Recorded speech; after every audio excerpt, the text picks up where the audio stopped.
Whenever boys selling lanterns on the streets, I remember the child in the manger as he sleeps.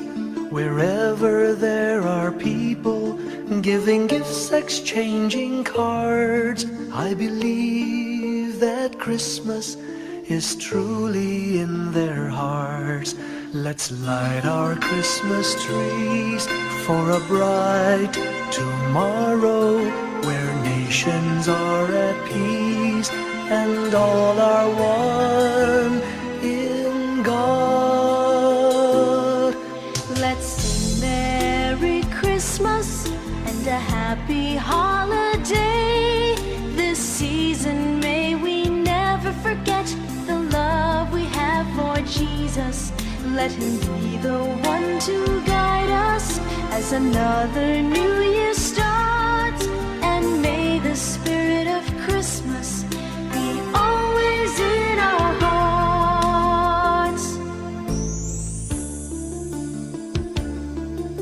In every prayer and every song, the community unites, celebrating the birth of our Savior Jesus Christ.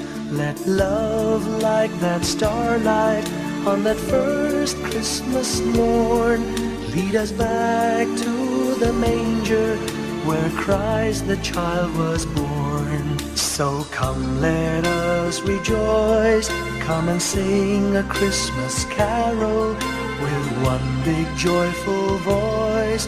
Proclaim the name of the Lord. Let's sing Merry Christmas and a happy holiday. This season may we never forget the love we have for Jesus. Let him be the one to guide us as another new year starts. And may the spirit of Christmas be always in our hearts. Let's sing Merry Christmas and a happy holiday. This season may we never forget the love we have for Jesus. Let him be the one to guide us as another new year starts. And may the spirit of Christmas be always in our hearts.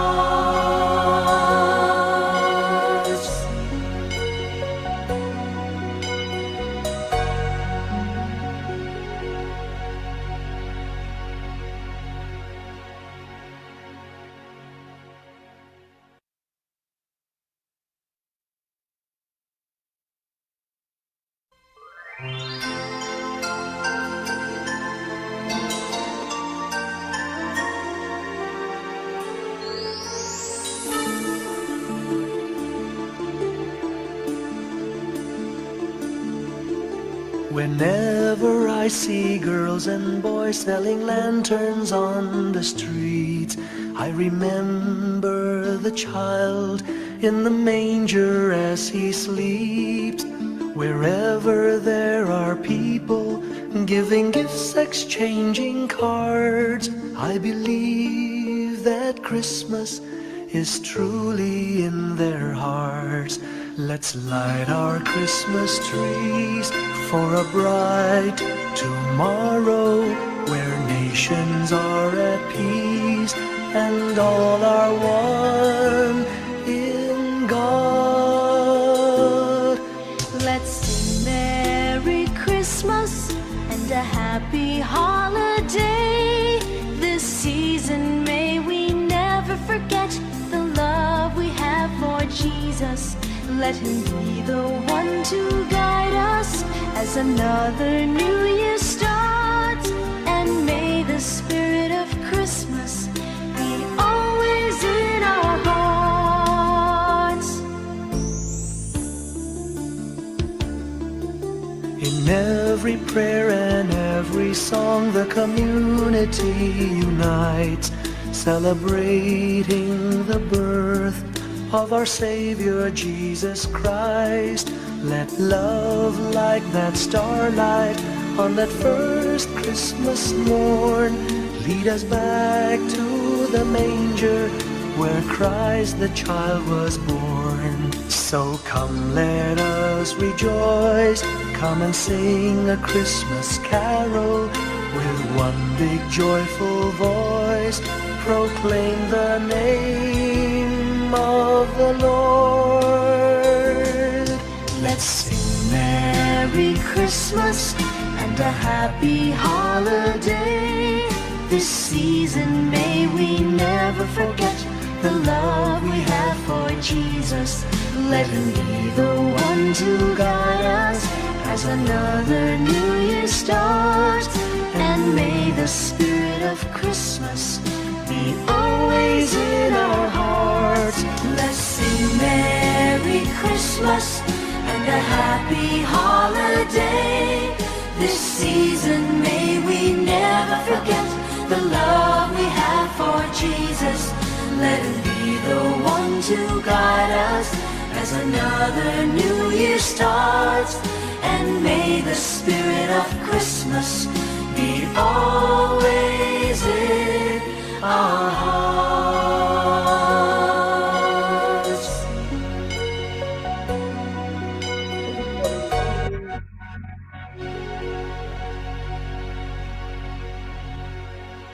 Amen, amen. Praise God. Yan, modulated ang boses natin. Good morning po sa mga nandyan na. Tayo po sa sambang umaga at we hope now we can complete this. Yan, pag-pray niyo po ang inyong likod dahil medyo ngarag ang boses dahil nga po mukhang yan siya medyo inuubo. Whenever I see girls and boys selling lanterns on the streets, I remember the child. Monday na lang, Pasko na. Kaya handa na mga regalo nyo. Nag-add to cart na ba kayo? Nalaman ko na sa Shopee sa sa dat mga TikTok order gifts online. Hindi ka na mag-traffic at mag-ikan sa Divisoria or Where nations are at peace our bad to all are one in anak. God. Anyway, Let's Merry sorry to my voice. Christmas and a Happy Ano po naman Holiday. nagdaan? This season Nagbibinata ako. may we never forget the love we have for Thousand and Jesus. counting. Let Him be the one to Praise God, yeah. Good morning. another New Yan, Year ang gigising ang and may ay tayo kung pala ng aking gawain ngayon because we have prepared for this is in our mag-work Christmas hearts. at talagang magandang perfection. In every prayer and every song, the community Kaya pag lumanarag mga birthday, celebrating the birth kaya of ang our kaibigan, Pastor Savior J.R. sa aso birthday ngayon, si Pastor na Bless, like that yan starlight ko sa on that uli, first Pastor Christmas. Idol, birthday po ngayon, Lead us back to yan si the Roda Avila, where Christ the child was born. Tony Shane, So come, let nakiyatan natin us sa Pastor Roda. rejoice, come and sing a Christmas carol with one big joyful voice. Proclaim the name of the Lord. Let's Lagyan ko rin mga inanak ko. Merry Christmas, holiday. This season may we never forget the Anyway, love we have for Jesus. Let Him be the one to guide us. good morning, kamusta na po ang New inyong Year starts and the yun ay spirit of I Christmas hope this will help us to really is in our hey, hearts. Let's sing Merry use my mornings to reflect on the living meaning of Christmas. This season may we Lord, thank you Lord. Dahil ko sa mga kain natin ito. At nangyari ba? Good morning. Jesus, let Him be the one Okay. to guide us. Maraming salamat po sa umaga nito. Year Ako po ikanagaros ko ng boses ko. Ayos para mag-God clearly. And also Lord,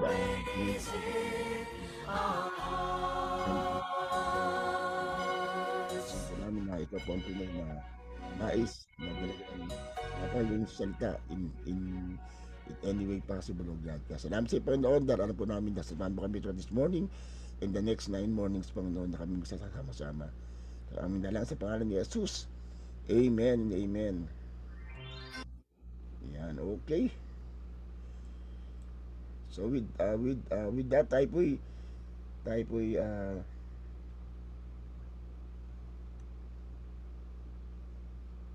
sasamba sa Panginoon dahil sambang umaga to, kaya mamatay sa Panginoon sa pamamagitan ng the psalmist. Yan, samantayan ng the psalmist sa awiting ito na pagdiriwang sa kapanganakan ng Panginoon.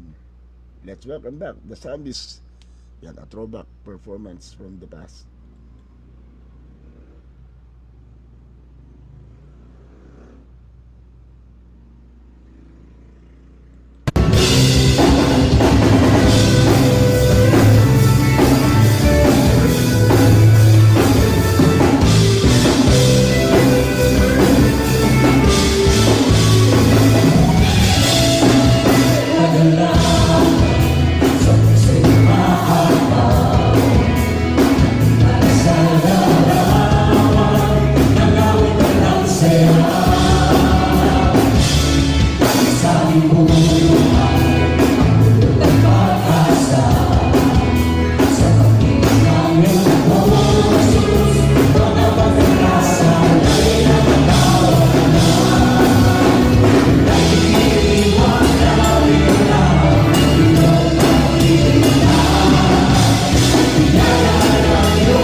Thank you, Psalmist, for that wonderful number.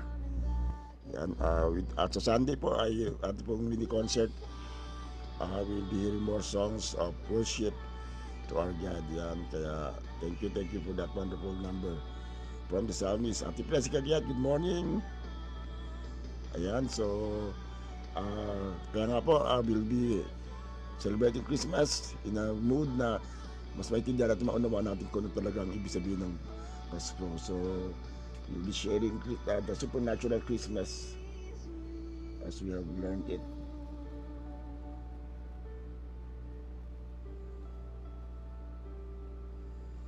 Ayun, okay. Ayan, okay.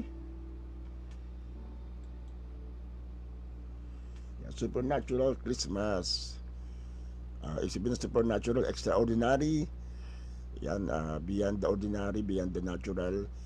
Ibig sabihin dahil nga ang Pasko mismo in itself is a supernatural event, di ba po? Alam naman natin na talagang kakaiba yan. Hindi na ito basta may pinanganak na baby, sinaselebrate natin. Ang katotohanan nga, yung baby na pinanganak na yun ay siya ng hari ng mga hari, na pinanganak para mamatay at nabuhay pa mula sa mga patay upang tayo ay tunay na lubusang iligtas. Yan, so it's in the word, for to us a child is born, for to us a son is given, and the government will be on his shoulder, and will be called Wonderful Counselor, Almighty God, Everlasting Father, Prince of Peace. Wow, thank you Lord, thank you Lord. Ayan, okay, so powerful revelation of God sa atin. At kahapon nga po narinig natin si Pastor Marcel, talaga wow, what a powerful sermon despite her situation that time. Pero napakalalim na revelation, diba? Don't miss Christmas. Don't miss the Christ of Christmas. And for us not to miss the Christ of Christmas, makanawa natin kung ano talaga ang tunay na kahulugan ng Pasko. Yan, hindi lang to celebration, but it is invasion of God to mankind. So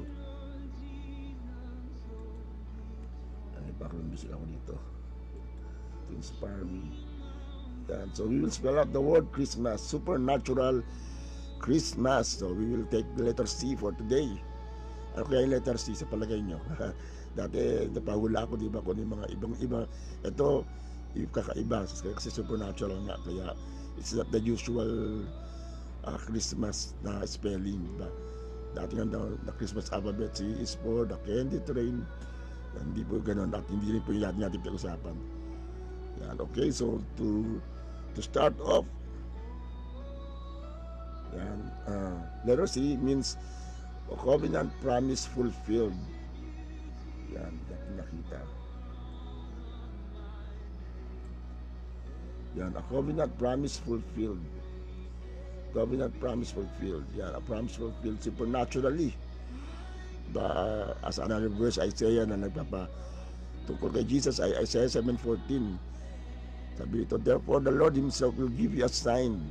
The virgin will be conceived and give birth to a son, and will call him Emmanuel. Wow, very specific na ito ay nangyari sa panahon ni Jesus, na talagang kinotong verse ito in fulfilling the birth of Jesus Christ as promised.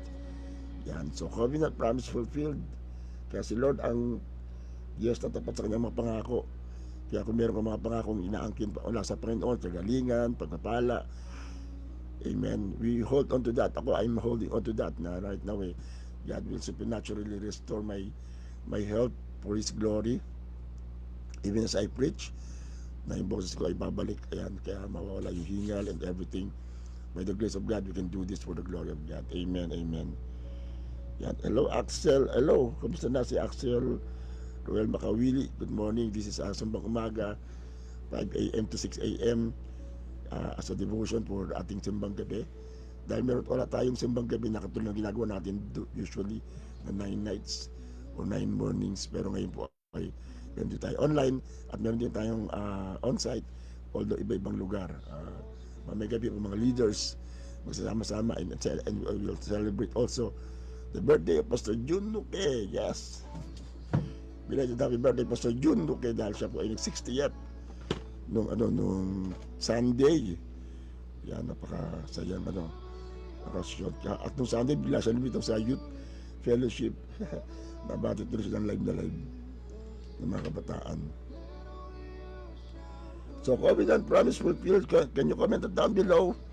Yan sa mga ating mga usher. Covenant promise fulfilled. Yan.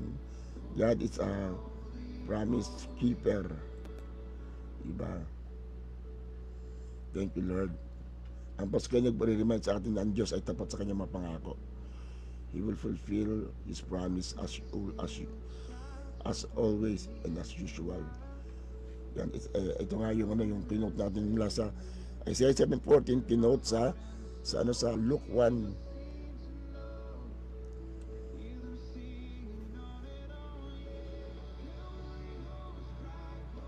Yan, nangyari nga ito sa Luke 1:26-30, basahin natin.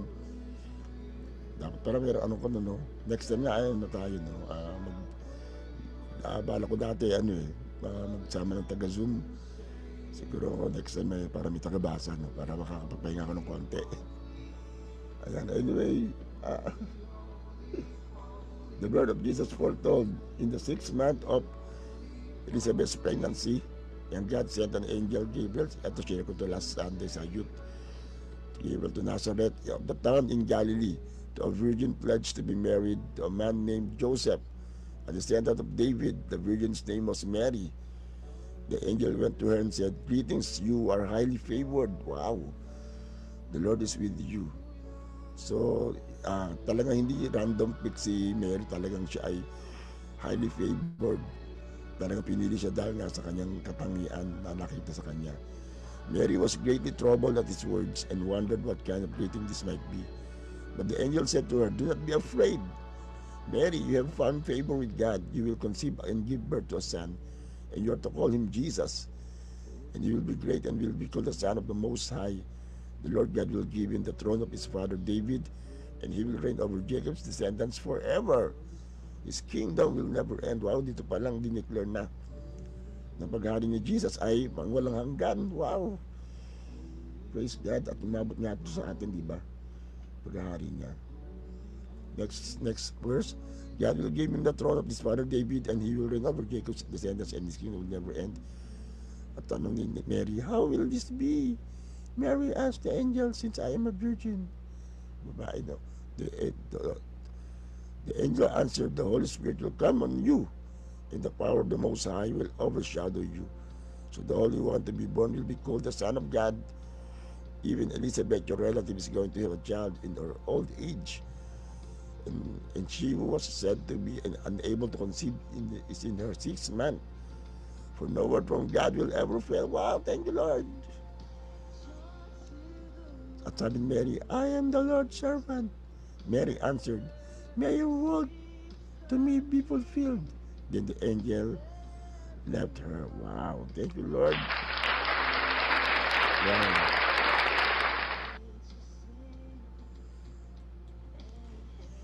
Amen. So, may pinangakong tagapagligtas at si Mary nga ang tagapagdala ng pangako na yon. Pinili among women, highly favored. Bukod kang pinagpala sa babaeng lahat, sabi nga natin ang ating declaration. This is in the Bible. It's in the Bible. Sister Nene Santos, good morning, good morning. Nagising na Sister Nene. Tingnan ng Diyos, yata wala pa, no? At lumagdag lang, good morning. Yan po, covenant promise fulfilled. Amen. Kahit nangarag na, gwapo pa rin. Nagpapalakas sa akin. Anyway. Saan tayo? Ayun, so covenant promise fulfilled. Ganapin na nga ako kay Mary na siya nga ay magkakaroon ng anak at tataway anak ng taas-taasan, si Jesus. Wow. So, nakita natin na sa Isaiah 7:40 pinangako isang birhen ng mga anak at si Mary nga yung pinili na yun. Virgin, wala pa talaga siguro anything na as remarkable as the birth of Jesus Christ na pinanganak ng walang involved na lalaki, kundi virgin birth talaga, immaculate conception nga sabi nga nila ng Holy Spirit ang ang lumukop kay Mary. And then tinanganak si Jesus. And then we have Christmas. Wow. So Christmas did not begin in Bethlehem. It began with a promise. Long before the manger, God had spoken a word. Christmas reminds us that God is never late, never mistaken, and never powerless. When God makes a promise, He fulfills it, often in ways beyond human imagination. Wow! So, ang Diyos ay, kaya every time we celebrate Christmas, let it remind that God fulfills His promises. He's true to His word. Kapag sinabi niyang gagaling ka, gagaling ka. Kapag sinabi niya pagpapalain ka. Whatever you read from the Bible, you claim it. You receive it as truth. Ako nga, talagang that's what I'm committed to God. Na I will always believe what He has promised, no matter what happened in the past. I still believe that God is a healing God. I still believe that God is a provider. I still believe na always He delivers what He has promised. Amen. At si Jesus nga ang katunayan na totoong ang Diyos sa kanyang mga pangako. Kaya nga, that's why we go to the Word of God for our inspiration, for our strength, because nandun ang mga pangako ng Diyos at magpapalakas sa atin. Di ba sabi nga nakita natin, mga pangako mo, panghahawakan ko, oh Lord, in Jesus' name. Kaya we can be rest assured na totoo ang Diyos sa kanyang mga pangako. Paano ba boses ko? Nilamad kasi. Select mo na yung mga gusto mong kanta at albums on Spotify and get your workout flowing. Modulated lang, no? Okay? So God is true to His promises, and therefore we will cling on Him. We believe in Him in Jesus' name. Amen. Praise God.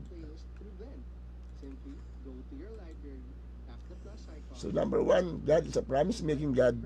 Ang Diyos ay talaga nangangako siya. Kumbaga, in advance, ina-assume niya tayo. Di ba, ang pangako ay magsalita na gagawin mo before, ina-assume mo sa tao na gagawin mo sa bagay para magkaroon siya ng kapayapaan. For example, o pangako, magkikita tayo ng alas 7 ng umaga, ganun. So, you trust the person that He will show up. So, ganun si God na talagang to give us peace na darating na siya ngay pupulfill, magpapakita niya yung kanyang faithfulness sa kanyang mga pangako, gagawin, sinasabi niya na yung gagawin niya. So, Isaiah declared that the virgin would conceive. At that time, it sounded impossible. Yet God speaks promises not based on human ability, but on His divine power. Amen, di ba? Sabi, a virgin will conceive. Talagang, imposible mangyari talaga, lalo sa panahon na yun. Maaaring ngayon may ginagawa yung mga tao, di ba, kahit na walang asawa nagkakapa-inject, something like that. Pero walang science, walang human involvement, kundi ang God lang talaga, and Mary being the bearer of the Son of God. Kaya nga, very much talaga napakalaking responsibility yung inatang kay Mary. Dahil imagine, dala niya ang Panginoong Diyos. Diba? Kaya meron kanta, Mary, did you know that your baby, ang ganda-ganda ng kanta na yun. I love that song. Na pinakita na si Lord ay kahit sa ganung kaparaanan, parang hirap isipin, I still wonder how it happened, pero it's good that it happened, na dumating si Jesus sa buhay natin sa earth para baguhin tayo, para bigyan tayo ng pag-asa. Diba, na hindi tayo nag-exist sa mundo na parang wala lang, kundi alam natin na the Lord will do something on our behalf. He will save us. He's true to His words. He will He make this promise so that He can fulfill that. Kaya nga yung salita ng Diyos, ayun po ay mga pangako ng Diyos na katibayan na gagawin niya. And tayo, ang part natin maniwala. Diba, our part is to believe on what God has promised. So let's just express our faith to our God. Sabi ng Bible ay natutuwa ang Diyos sa mga naniniwala sa Kanya. Without faith, it is impossible to please our God. Kaya let's trust God for all His promises. Kung Pasko ay reminder for all of us that God is a promise-making God, and hindi lang siya promise-making God, hindi lang siya yung nangako, tapos na. God is a promise-keeping God. Wow! Woohoo! Palapan natin si Lord for that.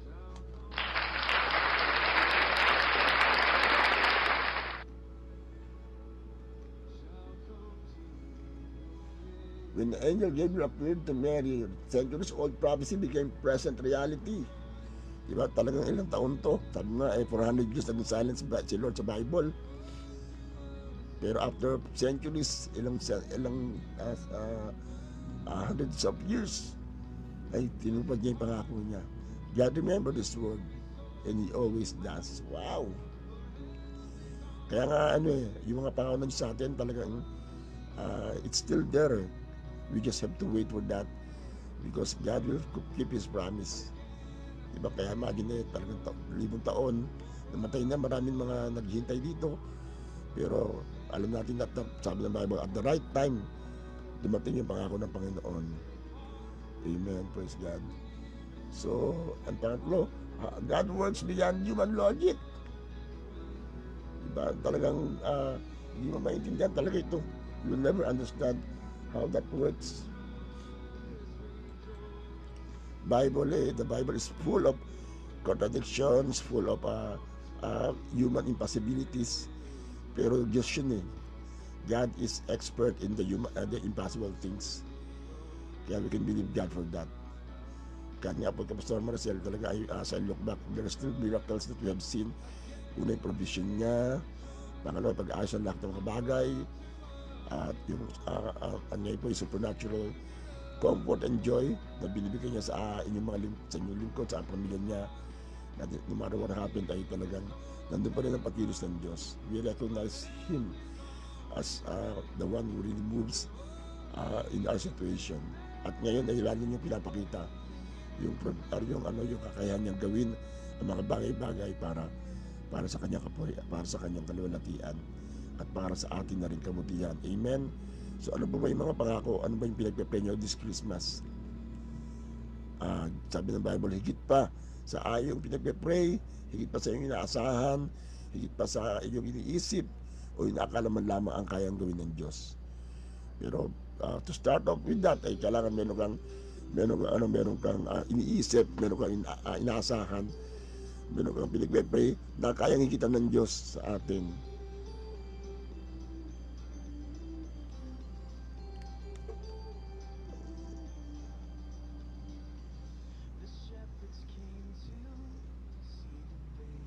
Ate Lumagdalang, good morning. Ayan, okay. O si Michael, Mitchell ba nandiyan pala? Hello, Michael from Taiwan. Ayan, so kaya nga we would like na talagang lahat ay ma-involved sa kayang gawin ng Diyos sa atin through us. Diba? Kasi katulad kay Mary, ginamit ni God si Mary para maging tagapagdala ng blessing for the whole world. At tayo rin gagamitin ng Diyos para i-fulfill ang mga pangako niya through us. Yan, who knows, yung ating mga ginagawang kamutihan ay sagot sa mga panalangin ng mga tao. Kaya meron tayong bless sa family this Christmas. The purpose is to bless others at may naman nagbibigay na online. Thank you for those people. At sa mga nandiyan, we encourage you to be part of this. Na sa ilang share nyo ay you can bless family and let them know that God is good, a good God. Let the people know that God is fulfilling His promises na na higit pa sa 500 ang kaya nilang kaiprovide ng Diyos for us to have a wonderful dinner, a wonderful Noche Buena. Ayan, okay?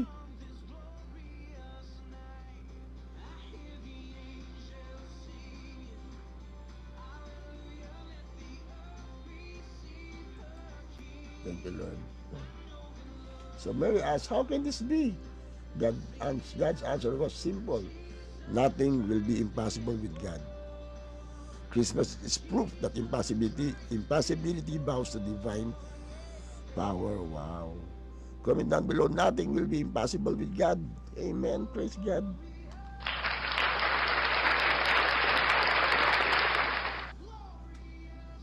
Amen. Nothing will be impossible with God. Amen? Hindi ba alam mo ba kayo doon na wala imposible sa Diyos?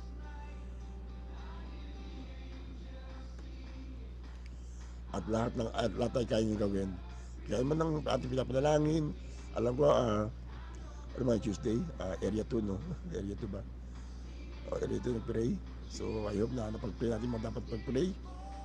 So, ginawa natin 5 o'clock na, 4 o'clock ay meron tayong prayer time. At diretso na dyan tayo para maka-join tayo. Maging bahagi pa rin ng ating pananalangin ang paniniwala na God will provide. Sandali lang po, time out.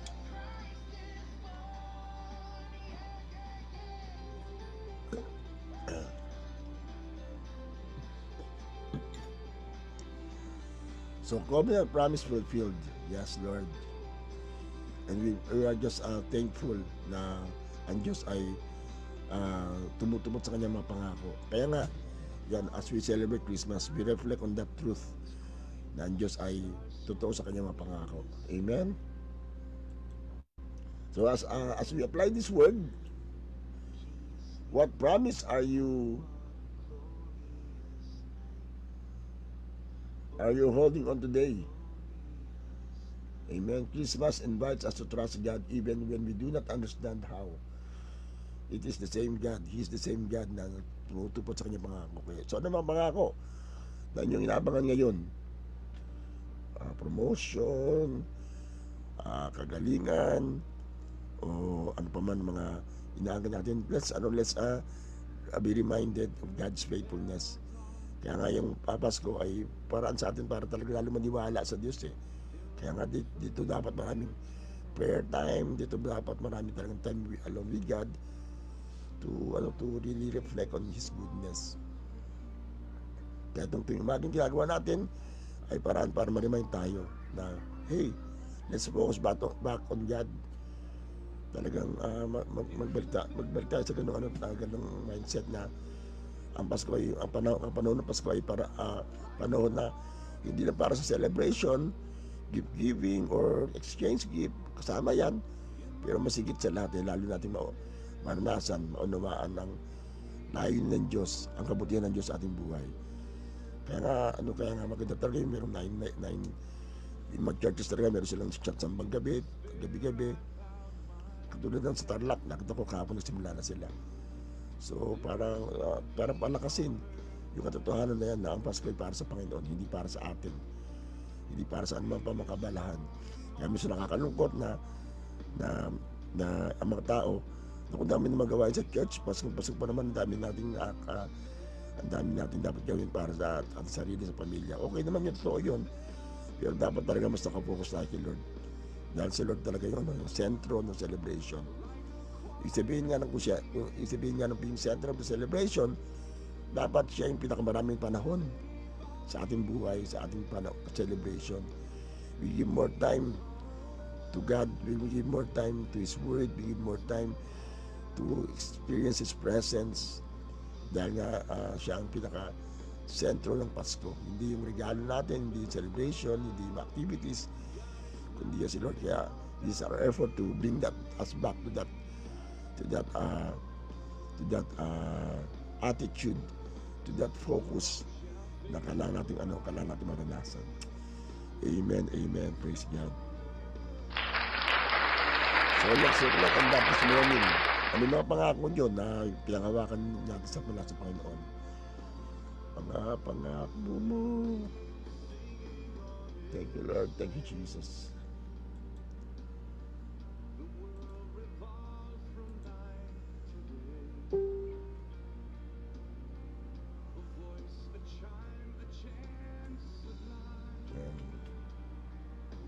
So to sum this up, Christmas began with a covenant promise.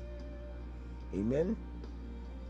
Diba? May pangako ang Diyos. He will become a virgin will give birth to a son, will give birth, and his name will be called Emmanuel, God with us. Yan. Can you comment down below? God with us. Yan, comment natin, God with us. Ang Diyos ay nasa atin. That's Christmas. Okay, makuha mo lang yung katotohanan na yun na ang Diyos ay kasama mo. Eh, more than enough yan eh. Ako, kailangan ko ngayon yan.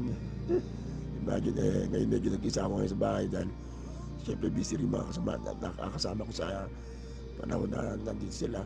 Ngayon siyempre papasko, busy sila and all that for some reason. And I'm just really alone in this house, pero I feel the presence of God. The more I can reflect on Him. Kumbaga mayroong magandang kabuti na nag-iisa kayo. You can focus on God. You can really enjoy His presence. Diba? You can really maka-recharge ka talaga. Ayan, kaya kapag iisa ka ngayong Pasko, maisip mo na ito yung t-shirt ko eh. This is one of our first t-shirt na couple shirt. Yan, dalawa yun eh, kasama si Pastoral Love, dapat yun eh. Mari wala na siya sa akin buhay, pero si Lord nasa akin pa rin. And that is more important. That is more remarkable. Yan, of course, God feels everything na wala sa buhay mo, na wala sa buhay ko. God can fill us up with that. Amen? Praise God. So, kaya mas na-enjoy ko yung katotohanan na God is with us. I believe yung mga taong makapag-enjoy, mas makapag-enjoy. Hindi ko sinasabing kailangan mawalan ka ng mahal sa buhay para ma-enjoy mo si God. Pero punto, the more you can be sensitive to the presence of God, kapag may kulang sa buhay mo talaga. Kaya take advantage of that ba? I take that advantage na instead of moaning, instead of mag-ako ng pity party and all that, I just enjoy the presence of God. I just listen to His word, I just worship Him and focus more on His presence. Kaya mas damdam ako ngayon yung ang God with us, Emmanuel. Amen, di ba? Ganda ng sonahod, kinakanta natin yung Sunday, Emmanuel. Yan, siguro minsan papatutag natin yan dito sa ating morning devotions o 9 mornings of reflecting on God's goodness. So, wow, God is a covenant promise keeper. Amen, He's a promise keeper and He will fulfill His word. So, we remind God of that. Kapag tayo ay nagpe-pray, you remind Him of your promise. Lord, sabi mo, papagalingin mo ako. Lord, sabi mo, ganyan. So, it's good that you will remind Him na nga. Ibig sabihin, alam mo yung salita ng Diyos. Alam mo ng Diyos na naniniwala ka sa Kanya. At kapag may pananampalataya tayo, the more God will show up in your life. And everyone say, Amen. Yan. God is with us. Sabi si Nene Santos, Emmanuel, God is with us. Wow, di ba? Kapag nag-isa kayo ngayon, mas maramdaman mo na God is with us. Sisipin ako. Thank you, Lord. Thank you, Lord. So we reflect on that goodness na God is with us. Pangalawa,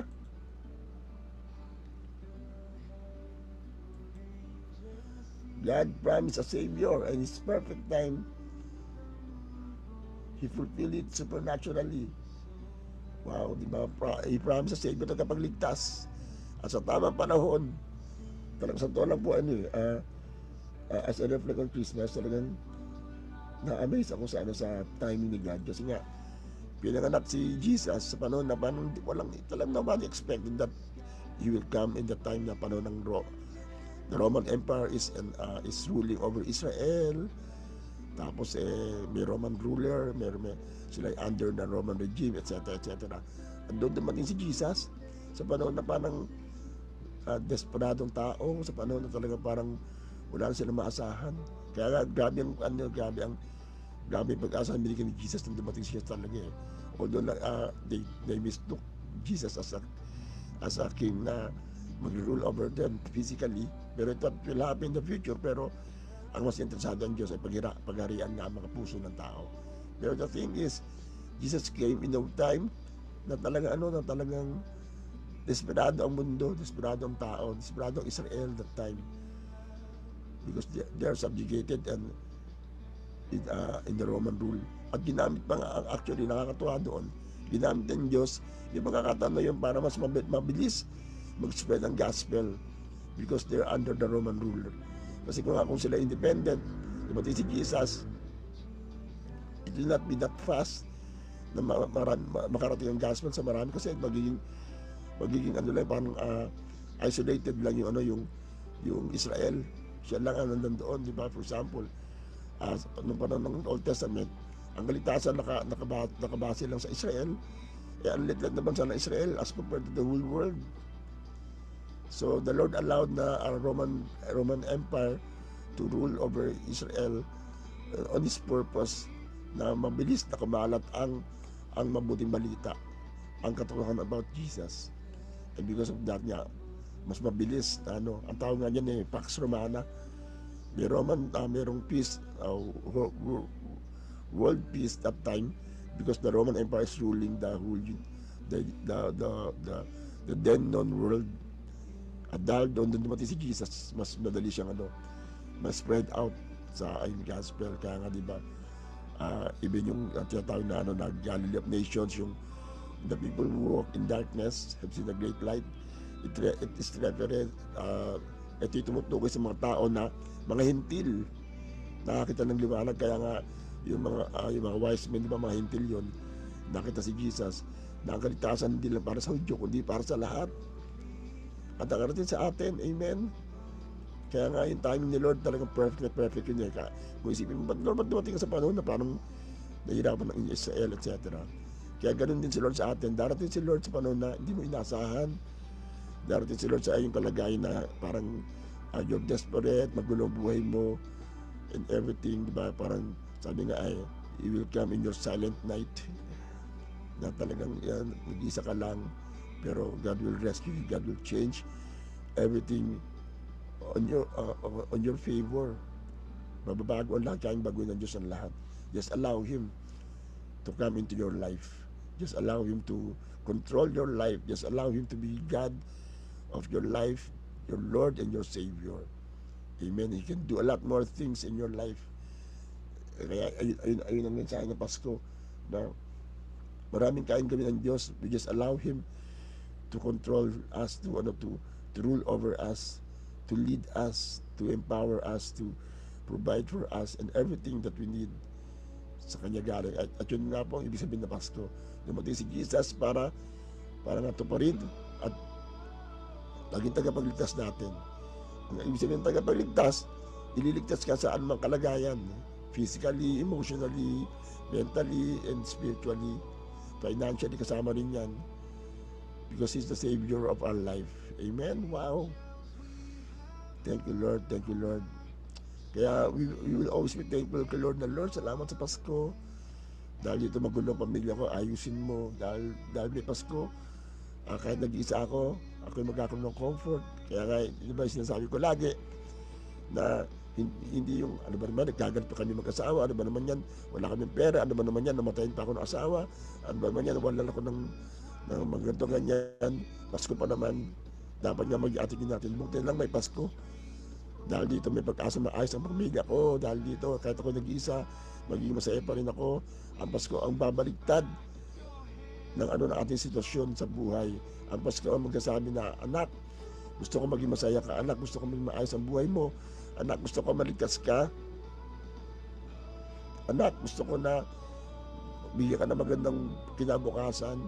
Jeremiah 20:11 is a proof na ang Pasko ay katuparan ng Jeremiah 20:11. I know the plans I have for you, declares the Lord, plans to prosper you and not to harm you, plans to give you hope in the future. And that happened because of Jesus when He came here on earth. Wow! Thank you, Lord. Thank you, Lord. I'm so palapan natin si Lord for that. Hallelujah! Amen.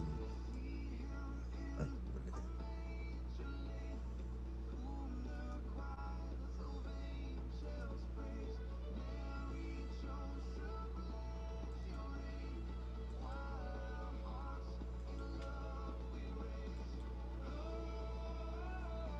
Yan, so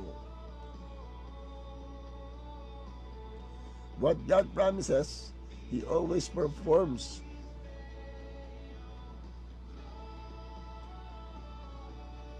Amen. Wow. What God promises is always performs. Ano man sinabi ng Diyos, gagawin niya. Salita niya yun di ba? Ayun ang talagang totoo, ang salita ng hari o utos ng hari, di ba babali? Kung ano sinabi niya, gagawin niya. He will always hold on to His promises. Kaya, ayun ang katunayan ng isa sa promise ng Diyos sa Pasko. Na ano sinabi niya, gagawin niya sa ating buhay. If you claim Jeremiah 20:11 in your life, then it will happen in your life. Na may plano siya maganda para sa iyo, plano pagpalain ka ng magandang kinabukasan. Kung ikaw ay nangangailangan ng kagalingan, then the Lord is true to His promises. Amen?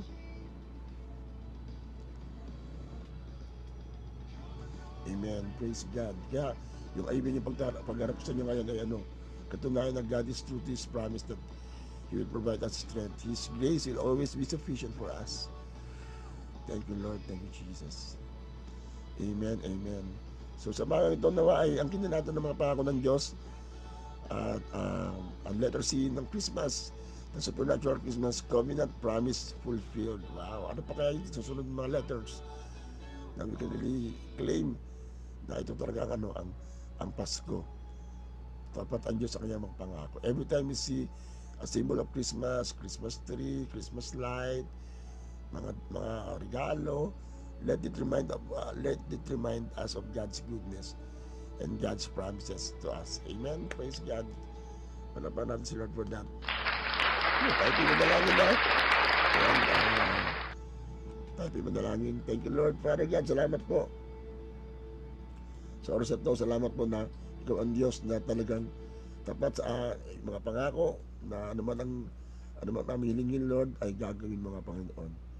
Kaya salamat sa Panginoon. Ano man ang aming ngayon mga prayer concerns, kanina nag-pray ang ilan naming kapatiran to pray for the concerns ng mga aming bansa, ng aming mga sitwasyon. Salamat Panginoon dahil alam po namin na ito'y reminder, ang Pasko reminder na yung mga panalangin namin ay hindi umaabot lang sa kisame, kundi ito'y umaabot sa trono ng iyong biyaya at more than willing ka na i-fulfill ito para sa iyong kapurihan, Panginoon. Kaya Lord, we pray that ito nga po ay mangyari ang iyong mga pangako si manangalang kagalingan, Lord, pagalingin mo katulad ng iyong lingkod, provision na ngayong Pasko, Lord, you will provide for all of us as you provided in the past. Lord, maging masaya kami mga Noche Buena sa aming mga pamilya, Lord, na nais mo maging masaya kami, na nais mo na kami talagang maging maayos ang aming mga pasama, mga relasyon. Nawa ngayong Pasko maraming mga relasyon na maayos, Panginoon, dahil because that's your desire for us to really have a wonderful relationship and family ahead of us, oh God. Kaya salamat sa iyo, Panginoon, dahil you are true to your promises, Lord. Salamat po kay Jesus na He is our Savior at niligtas kami sa lahat ng aming kalagayan. Kaya ano man aming kalagayan, mga financial man, emotional, mental, spiritual, physical, o ano pa man, Panginoon. Kahit sa financial, Panginoon, ay sasamahan mo kami, Lord. You will provide, you will help, and you will sustain, you will restore everything in Jesus' name. Kaya salamat sa iyo, Panginoon. Prepare kayo mga nakasama ko ngayon sa first day ng aming sambang umaga, Lord. I pray that you will bless each and every one of us for your glory, O God. Kaya salamat sa iyo. Kaya po tunay na maluwalhati sa aming buhay. For this we pray in Jesus' name. And everyone say, Amen. Amen. Praise God. So we have a day one. Wow. So sa lahat mo nakakakompleto na ating sambang umaga for the next 9 days, 9 mornings, ay bigyan natin special gift. Yan, sa Pasko. Okay, so God bless, God bless. Shalom, shalom. See you tomorrow alas 5. Yan, napagpray niyo Panginoon ko na I can recover fast so that I can deliver the word of God much better. Yan, salamat sa pagtitiyaga sa aking boss ng arag. Pero salamat sa biyaya ng Panginoon na kaya pa natin ito gawin.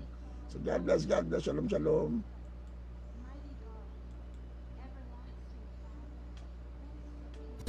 Sa umagang kailangan, thank you Lord sa mga pagpapala. Hindi ka nagkukulang, biyaya mo'y sapat. Thank you Lord sa malakas ang taglay. Thank you Lord sa bagong umaga.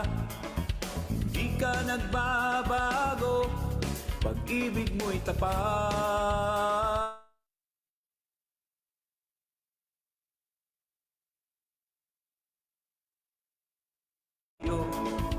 Para sa'yo, every gising is a blessing. Every day is the day of the Lord. Every gising is a blessing. Every day is the day of the Lord. This is the day of the Lord. This is the day of the Lord. This is the day of the Lord. Thank you Lord sa umagang kay ganda. Thank you Lord sa mga pagpapala. Hindi ka nagkukulang, biyaya mo'y sapat. Thank you Lord sa kalakasang taglay. Thank you Lord sa bagong umaga. Hindi ka nagbabago, pag-ibig mo'y tapat. Ito ang lagi aawitin ko. Para sa'yo, para sa'yo. Every gising is a blessing. Every day is the day of the Lord. Every gising is a blessing. Every day is the day of the Lord. This is the day of the Lord. This is the day of the Lord. This is the day of the Lord.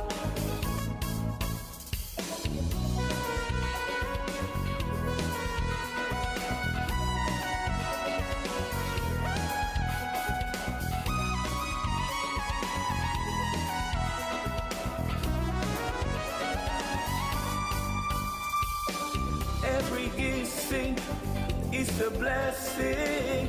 Every day is the day of the Lord.